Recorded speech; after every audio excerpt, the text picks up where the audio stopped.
Bwana Yesu asifiwe sana. Kwa mara nyingine ninapenda kuchukua nafasi hii kukukaribisha wewe mtazamaji wetu katika kipindi chetu hiki. Karibu sana Eternal Life for All Nations. Uzima wa milele kwa mataifa yote. Leo nipo kuzungumza na watu ambao mmekuwa na changamoto mbalimbali za magonjwa, mateso, maumivu, madhaifu mbalimbali. Leo nimekuja kukuletea neno la Mungu kutoka katika kile kitabu cha Isaya 53 na ule mstari wa 5. Biblia inasema bali alijeruhiwa kwa makosa yetu, alichubuliwa kwa maovu yetu, na adhabu ya amani yetu ilikuwa juu yake, na kwa kupigwa kwake sisi tulipona.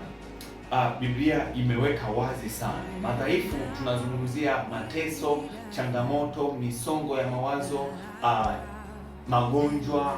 Mtu amekuwa kwenye vifungo vya muda mrefu, mtu amekuwa kwenye changamoto ya kutopata watoto, amekuwa kwenye changamoto ya kutopona, amekuwa kwenye changamoto ya kuugua kwa muda mrefu.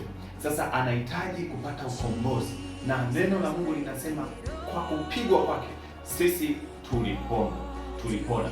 Hivyo Biblia bado iko wazi sana, inasema ulituma neno katika Zaburi ile ya 107 na ule mstari wa 20, ulituma neno kuwaponya na kuwatoa katika maangamizo yao. Hivyo napenda kukuambia kitu kimoja, kwamba neno la Mungu lina uhai, neno la Mungu lina majibu, neno la Mungu linaokoa, neno la Mungu linafungua. Nipende kukushauri kitu kimoja, soma neno la Mungu, pata maombi, utapata kugundua siri za Mungu ziko mle katika swala la ukombozi wako. Mungu akubariki sana. Naomba nikuombee.